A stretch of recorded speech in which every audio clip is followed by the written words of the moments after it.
하나님과의 사귐이라는 제목으로 요한일서 1장 5절에서 10절까지 말씀을 본문으로 말씀을 살펴보도록 하겠습니다. 1장 5절에서 10절까지 말씀을 우리가 교대로 읽고 마지막 10절은 같이 읽도록 하겠습니다.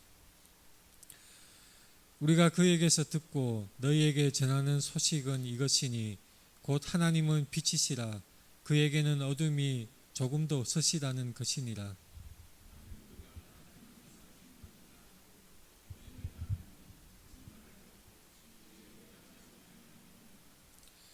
그가 빛 가운데 계신 것 같이 우리도 빛 가운데 행하면 우리가 서로 사귐이 있고 그 아들 예수의 피가 우리를 모든 죄에서 깨끗하게 하실 것이요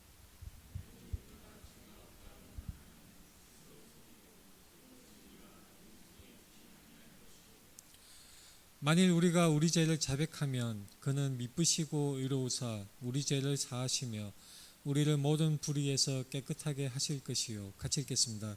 만일 우리가 범죄하지 아니하였다 하면 하나님을 거짓말하는 이로 만드는 것이니 또한 그의 말씀이 우리 속에 있지 아니하니라. 아멘.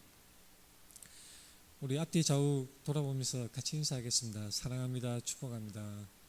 사랑합니다. 축복합니다.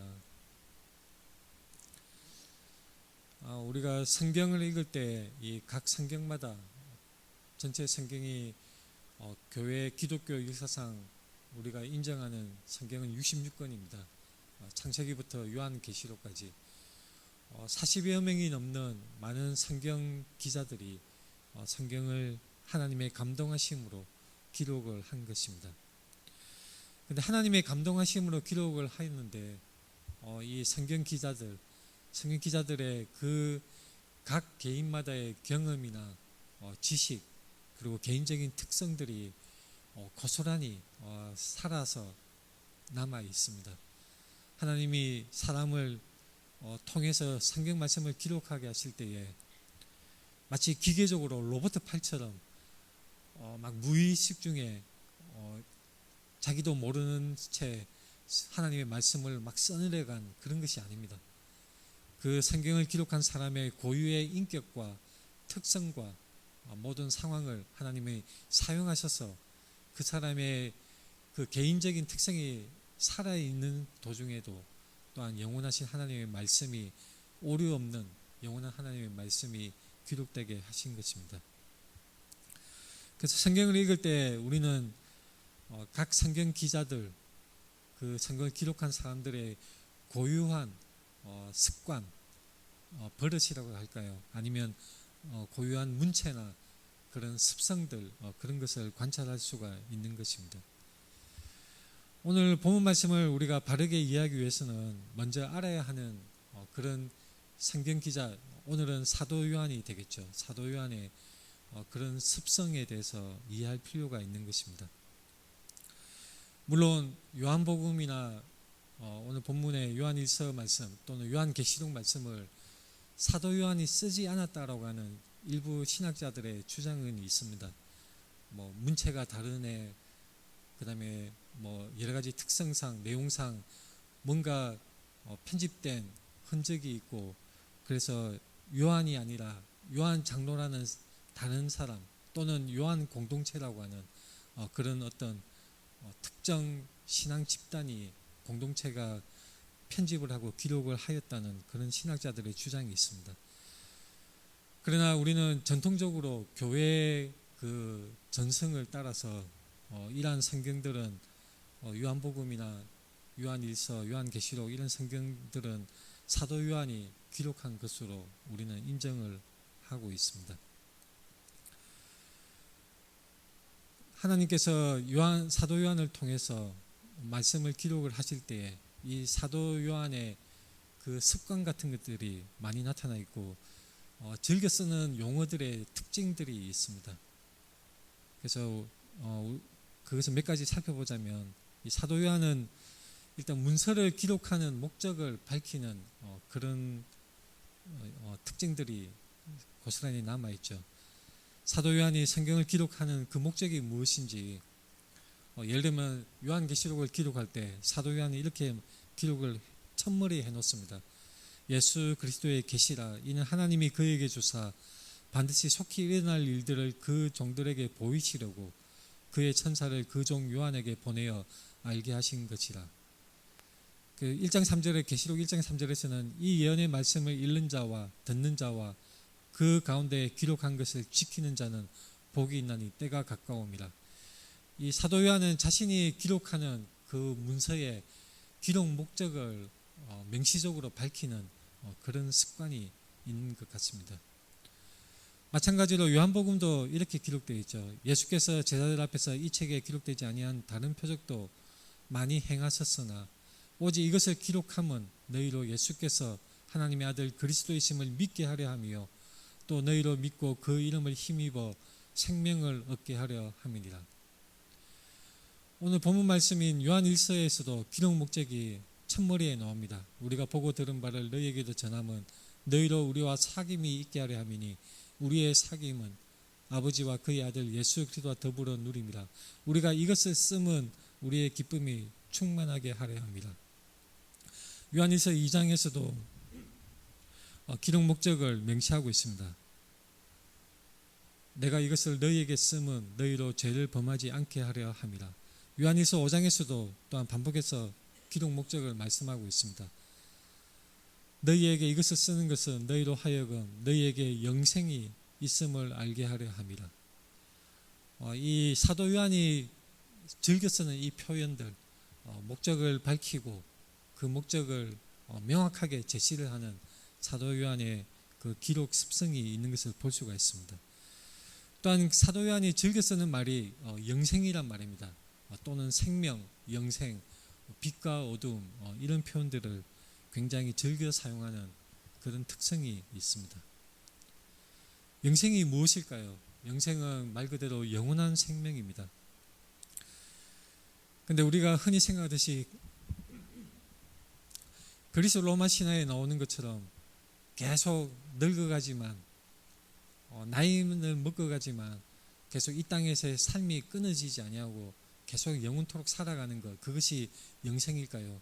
그렇지 않습니다. 성경에서 말씀하는 영생은 단순히 생명이 계속 연장되는 것이 아니라 새로운 피조물처럼 완전히 차원이 다른 하나님과 더욱더 가까이 나아가며 하나님과 함께하는 영원토록 그 기쁨 속에서 하나님과 교제하는 삶, 그것을 영생이라고 가리키고 있는 것입니다. 단순히 의학 기술이 발달하고 과학 기술이 발달해서 사람의 생명이 연장된다고 해서 그것이 영생을 우리의 인간의 힘으로 인간의 능력으로 얻어낼 수 있다고 생각하는 것은 잘못입니다. 생각해 보십시오. 우리가 이 땅에서 살아가는 삶이 계속 반복이 된다면 사실은 그것은 축복이 아니라 끔찍한 일입니다. 얼마나 괴롭겠습니까? 우리가 기대하고 얻기를 희망하는 것은, 일단 우리 속에 이미 주어진 것은 하나님이 주시는 영생인데, 이것은 단순히 하나님과 관계없이 이 땅을 그냥 수명이 연장돼서 살아가는 것이 아니라 영원하신 하나님, 복락의 근원이신 하나님과 교제하면서 기쁨 속에서 살아가는 것입니다. 그런데 이 영생은 누구에게 주어지는 것일까요? 누구에게 주어집니까? 사도 요한은 영생이라는 말을, 이 영원한 생명이라는 말을 매우 자주 사용을 하고 있는데, 단순히 죽지 않고 계속 산다는 것이 아니라 하나님과 교제하는 삶, 하나님과 함께하는 이 교제의 측면을 굉장히 강조하고 있습니다. 그래서 사귄다는 말이 요한 1서에 오늘 본문에 나오는 것이죠. 영생은 누구에게 주어지는 것입니까? 사도 요한은 요한복음에서 이렇게 예수님의 말씀을 기록하고 있습니다. 모세가 광야에서 뱀을 든 것 같이 인자도 들려야 하리니 이는 그를 믿는 자마다 영생을 얻게 하려 하심이니라. 바로 십자가를 지시고 십자가에서 죽으시는, 십자가 대속의 은혜를 베푸시는 예수 그리스도, 그 예수 그리스도를 믿어야지 영생을 얻을 수 있다고 말씀하고 있는 것입니다.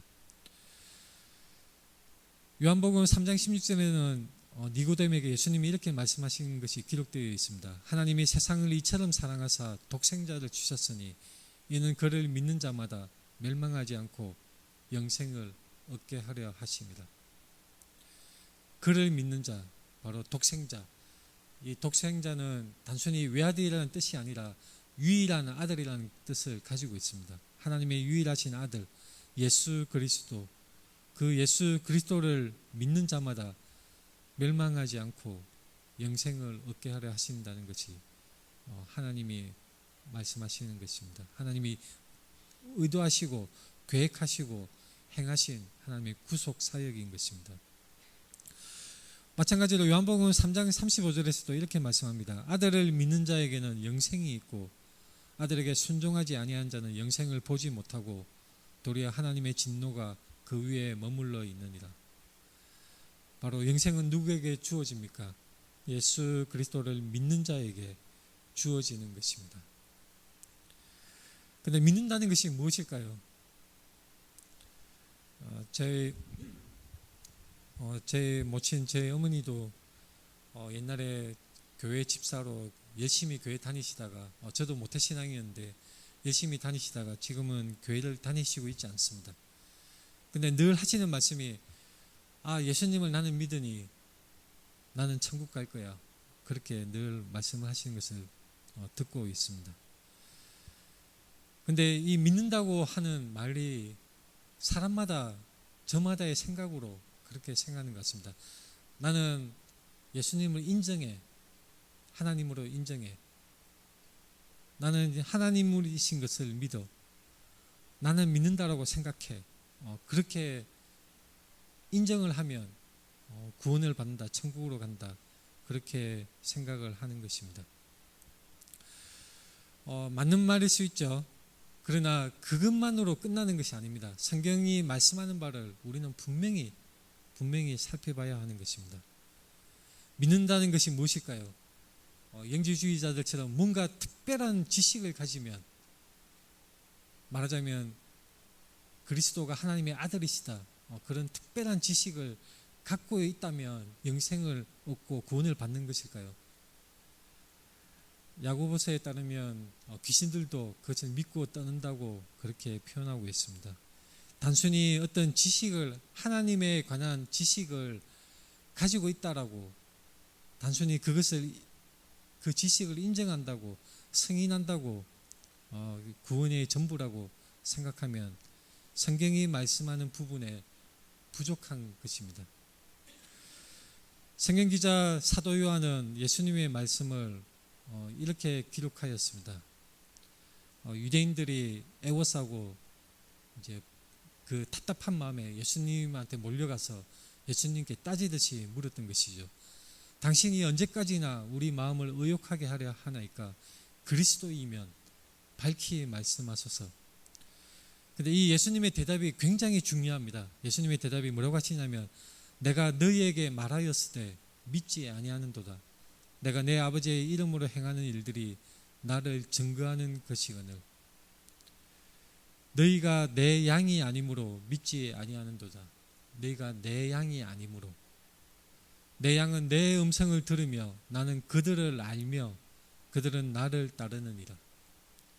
내가 그들에게 영생을 주노니 영원히 멸망하지 아니할 것이요 또 그들을 내 손에서 빼앗을 자가 없느니라.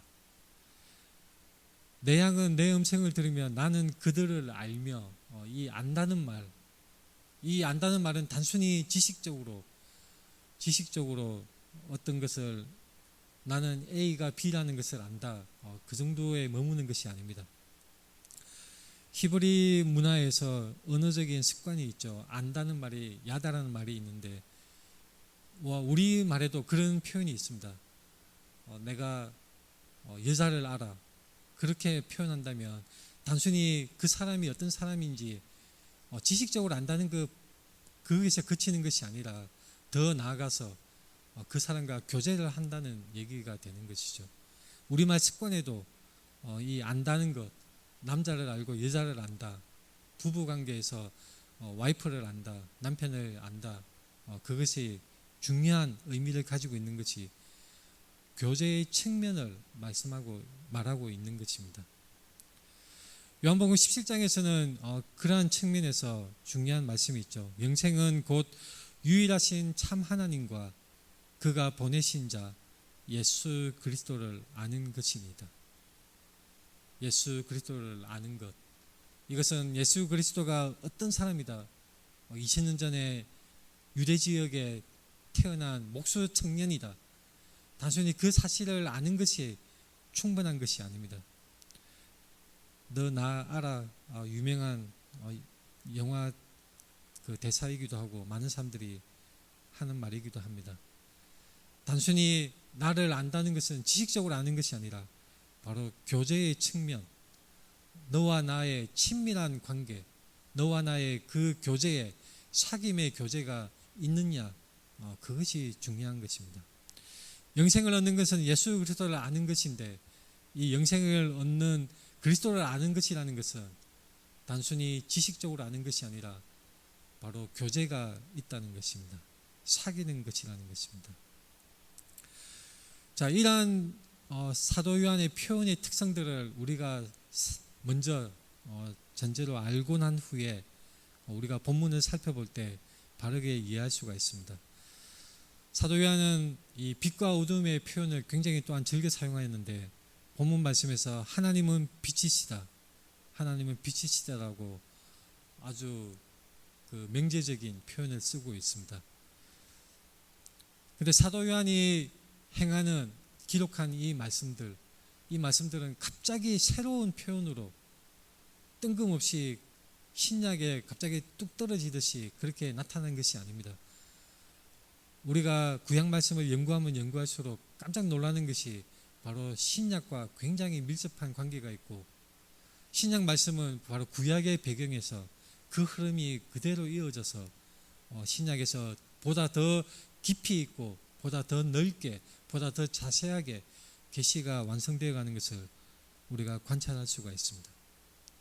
하나님은 빛이시라는 것, 출애굽기 13장에 보면 하나님께서 이스라엘 백성 앞에서 가실 때 낮에는 구름 기둥으로 그들의 길을 인도하시고 밤에는 불 기둥을 그들에게 비추사 낮이나 밤이나 진행하게 하시니, 하나님이 불 기둥으로 밤에도 비추어 주시고 낮이나 밤이나 진행하게 하셨다고 기록이 되어져 있습니다. 하나님은 빛이시라는 것이 여기에서는 아주 실제적으로 피부에 와닿는 그 경우로 나타난 것이죠. 하나님이 빛으로 비추어 주실 때, 하나님이 빛이 되실 때 이스라엘 백성들은 어떤 행동을 해야 합니까? 빛이 비추어질 때 진행을 하는 것이죠. 빛이 있음으로 해서 길을 갈 수가 있는 것입니다. 빛이 없이 깜깜한 어둠 속에서는 우리가 바른 길을 갈 수가 없습니다. 제가 옛날에 그 직장에서 야간 산행을 한 적이 있었는데, 제가 속한 대여섯 명이 산속 깊이 들어갔다가 길을 잃어서 새벽까지 헤매 다닌 적이 있습니다. 어두울 때는 진짜 앞뒤 좌우가 잘 구분이 안 됩니다. 그래서 엉뚱한 길로 들어가서 날이 밝고 나서야 비로소 찾아서 무사히 내려온 그런 추억이 있습니다. 깜깜할 때 빛이 없다면 우리가 행할 수가 없는 것입니다. 반대로 빛이 있으면 우리가 행할 수가 있고 길을 갈 수가 있는 것이죠. 자, 여기서 우리는 빛과 행함이 따라다닌다는 것, 그것을 생각해야 합니다. 사무엘하 말씀에서는 이런 말씀이 있습니다. 여호와여, 주는 나의 등불이시니 여호와께서 나의 어둠을 밝히시리이다. 그리고 미가사 7장 8절에서는 나의 대적이여, 나로 말미암아 기뻐하지 말지어다. 나는 엎드러질지라도 일어날 것이요 어두운 데에 앉을지라도 여호와께서 나의 빛이 되실 것이미로다. 바로 이러한 구약의 여러 가지 말씀의 배경하에서 바로 요한일서 오늘 본문 1장 5절에서는 우리가 그에게서 듣고 너에게 전하는 소식은 이것이니 곧 하나님은 빛이시라. 그에게는 어둠이 조금도 없으시다는 것이니라. 하나님은 빛이십니다. 그에게는 어둠이 조금도 없으십니다. 이것이 구약 성경에서도 말씀하는 것이고, 바로 사도 요한이 기록한 요한 1서 오늘 본문 말씀에서도 분명히 말씀하고 있는 내용인 것이죠. 하나님에게는 어둠이 조금도 없으시다. 하나님에게는 조금도 불의가 없고 잘못된 것이 없고 지극히 선한 분이고 지극히 의로우신 하나님이십니다. 하나님은 빛이십니다. 근데 요한복음에 보면 또한 중요한 진리를 또 말씀하고 있습니다. 예수 그리스도는 빛이십니다. 예수께서 외쳐 이르시되 나를 믿는 자는 나를 믿는 것이 아니요 나를 보내신 이를 믿는 것이며 나를 보는 자는 나를 보내신 이를 보는 것이니라. 나는 빛으로 세상에 왔나니 무릇 나를 믿는 자로 어둠에 거하지 않게 하려 함이로라. 이 사도 요한의 그 표현의 특성이 고스란히 나타나 있습니다. 빛과 어둠이 아주 명시적으로 잘 나타나 있는 것이죠. 하나님은 빛이십니다. 하나님은 빛이십니다. 이 하나님의 속성이 우리 그리스도인의 삶에 끼치는 영향이 무엇일까요? 제가 아까 출애굽기 말씀에서 잠시 말씀을 드린 것처럼 하나님은 빛이시라면 그를 따르는 하나님을 따르는 하나님의 백성인 우리들은 바로 빛으로 우리는 행해야 한다는 이 책임이 또한 의무가 우리에게 주어지는 것입니다. 이사야서 2장 5절에 이것이 명확하게 나타나 있습니다. 야곱 족속아 오라 우리가 여호와의 빛에 행하자. 하나님은 빛이신데 우리가 해야 될 것은 하나님의 빛에서 우리가 행해야 한다는 것입니다. 그래서 요한복음의 3장에서는 이렇게 말씀하는 것이죠. 악을 행하는 자마다 빛을 미워하여 빛으로 오지 아니하나니 이는 그 행위가 드러날까 하며 진리를 따른 자는 빛으로 나니 이는 그 행위가 하나님 안에서 행한 것임을 나타내려 함이라 하신다. 바로 하나님이 빛이신데 하나님의 자녀인 우리가 해야 될 것이 행함, 빛과 행함이 이렇게 연결이 되는 것은 단순히 신약에서 갑자기 튀어나오는 것이 아니라 구약에서부터 당연히 이어져 내려오는 하나님의 말씀인 것입니다. 하나님과 사귐이 있다 하고 만약에 어두움에 행한다면 그것은 모순이 되는 것이고 거짓말을 하는 것이 된다는 것이 오늘 본문의 말씀이 의미하고 있는 것입니다. 악을 행하는 자마다 빛을 미워하여 빛으로 오지 아니한다고 합니다. 하나님과 사귐이 있고 하나님과 교제를 하는데 빛 가운데 행해야 될 우리가 만약에 어둠 속에서 진리를 행하지 아니한다면 죄를 짓는다면 거짓말을 하는 것이고 진리를 행하지 아니하는 것이 되고 마는 것입니다. 이것이 오늘 본문 말씀에서 분명히 우리에게 말씀하고 있는 하나님의 말씀인 것이죠. 근데 우리가 오늘 본문 말씀을 대할 때에 굉장히 조심할 필요가 있습니다. 그 미묘한 원어적인 뉘앙스를 놓치면 우리가 엉뚱한 결론에 도달하게 되는 것이죠. 엉뚱한 잘못에 빠지게 되고 맙니다. 바로 죄에 대한 잘못된 견해들이 있습니다. 극단적으로 이것이 잘못될 때 율법주의가 있습니다. 말하자면 하나님이 명하신 모든 율법을 다 지켜서 완전히 선을 이루어야지 구원을 받을 수 있다. 그렇게 생각하는 것이 율법주의입니다. 이것은 성경 말씀을 잘못 이해한 것이고 이 율법주의는 이단 사상에 다르지 않습니다. 율법을 다 지켜 죄를 짓지 않아야 구원을 받는다. 이렇게 생각하는 것은 매우 잘못된 비성경적인 주장인 것입니다. 율법을 다 지켜서 구원받을 수 있는 사람이 누가 있겠습니까? 그 어느 누가 율법을 다 지켜서 구원을 받을 수가 있겠습니까? 복음의 능력을 알아야 합니다. 복음의 능력, 바로 죄인인 우리를 구원하시고 우리를 깨끗게 하시고 의롭다 하시는 그 복음의 능력을 알아야 하는 것입니다. 근데 이것을 또한 잘못 이해하면 전혀 반대되는 방향으로 극단적인 함정에 빠지게 됩니다. 도덕 폐기론이죠. 나는 구원받았어. 그래서 내가 어떻게 살든지 나는 상관없어. 내가 간음하고 사기치고 온갖 죄를 저질러도 나는 구원받은 사람이야.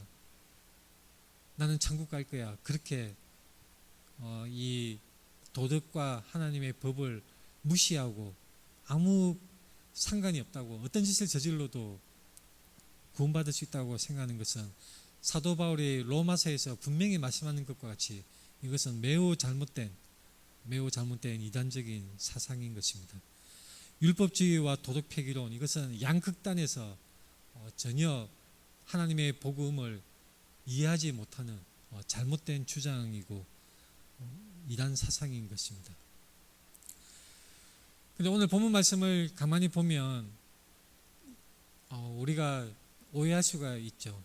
만일 우리가 죄가 없다고 말하면 스스로 속이고 또 진리가 우리 속에 있지 아니할 것이요. 근데 요한일서 3장 9절에 보면 이상하게 이런 말씀이 있죠. 하나님께로부터 난 자마다 죄를 짓지 아니하나니 이는 하나님의 씨가 그의 속에 거함이요 그도 범죄하지 못하는 것은 하나님께로부터 났습니다. 자, 우리가 얼핏 읽으면 요한일서 1장 8절, 우리가 죄가 없다고 말하면 스스로 속이고 또 진리가 우리 속에 있지 아니할 것이요, 이 말은 모든 사람이 다 죄가 있다는 것인데, 요한일서 3장 9절에서는 하나님께로부터 난 자마다 죄를 짓지 아니한다고 말씀하고 있습니다. 이것을 잘못 읽으면 이거 모순이네, 왜 1장에서는 이렇게 말하고 3장에서는 저렇게 말할까, 서로 충돌되는 상반된 말씀이 아닌가 오해할 수가 있는 것입니다. 그러나 이 3장 9절의 말씀을 원문의 뉘앙스를 잘 살펴보아야 합니다. 하나님께로부터 난 자마다 죄를 짓지 아니하나니 이 말의 그 문법적인 형태는 계속해서 죄를 짓는 것에 대해서 말씀하고 있는 것입니다. 그래서 그 뉘앙스를 잘 살린 NIV나 ESV 같은 영어 성경에서는 keep on sinning이라고, 그리고 NIV에서는 will continue 그런 표현으로 번역이 되어져 있습니다. 죄를 계속해서 즐기고 반복해서 짓는 그것을 두고 3장 9절에서는 말씀하고 있는 것입니다. 1장 말씀과는 다른 의미가 되는 것이죠. 하나님께로부터 난 자마다 죄를 짓지 아니하나니, 이것은 전혀 죄를 짓지 않는다는 그런 의미가 아니라 죄를 즐기며 그 속에서 탐닉하고 죄를 계속해서 반복해서 짓는 그런 것을 두고 가리키는 말씀의 표현입니다. 이것은 굉장히 중요한 내용입니다. 이것을 잘못 이해해서 많은 이단들이 생겼습니다. 도덕 폐기론자들 또는 극단적으로 그 반대되는 율법주의 빠진 사람들이 많이 있습니다. 하나님의 말씀을 잘 이해하고 바르게 이해하는 것이 필요합니다. 그래서 이 하나님께로부터 난 자마다 죄를 짓지 아니하나니, 죄를 즐기며, 만약에 여러분들이 그런 사람이 전혀 없겠지만 죄를 지을 때마다 즐겁고 하나님의 말씀은 전혀 흥미가 없고 하나님과 아무런 관계가 없고 죄를 계속해서 짓는다면 심각하게 고민해야 합니다. 하나님의 말씀이 우리 속에 심어져 있고 그 말씀은 계속해서 자랍니다. 그 하나님의 사람으로, 하나님의 백성으로 진정으로 하나님을 믿게 되는 사람은 점점 더 하나님께 끌림을 받게 되는 것입니다. 그래서 우리가 보통 교회에서 가르치는 칭의와 성화, 그렇게 용어를 구분해서 가르치기도 하는 것입니다. 자, 이 요한일서 3장 9절과 오늘 본문 말씀의 그 내용을 말씀을 드리면 정말로 그런가 의심이 될 수도 있습니다. 우리가 베드로의 경우를 한번 살펴볼까요? 베드로라고 하면 예수님의 수제자가 아닙니까? 12사도 중에 가장 으뜸으로 칭함을 받는, 그리고 베드로의 주는 그리스도시요 살아계신 하나님의 아들이십니다라는 그 베드로의 고백 위에 예수님은 교회를 세우셨습니다.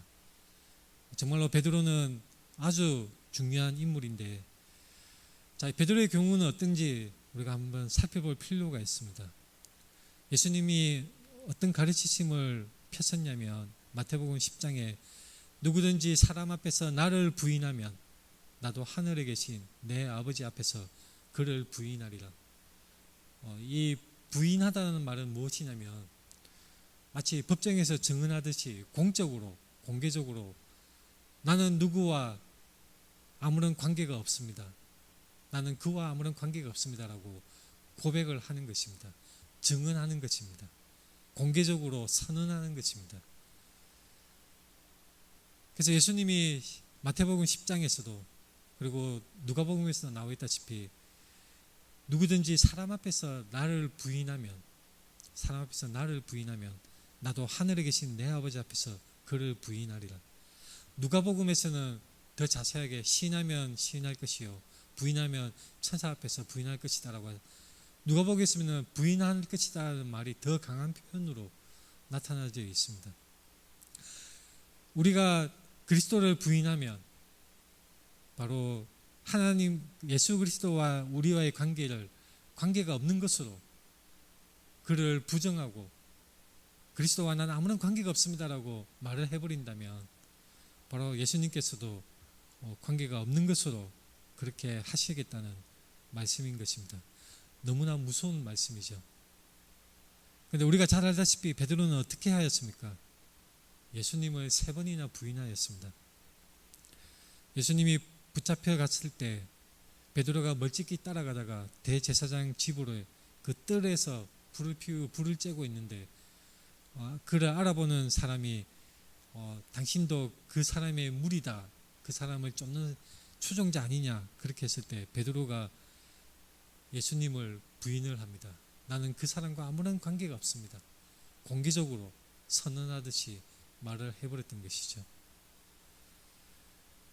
심지어는 저주까지 내가 그 사람과 관계가 있다면 내가 저주를 받을 것입니다. 아주 그 자신의 모든 인격을 다해서 자신의 모든 것을 다해서 공개적으로 법정적으로 예수님을 부인한 것이 바로 베드로였습니다. 마가복음에 베드로가 저주하며 맹세하되 나는 너희가 말하는 이 사람을 알지 못하노라.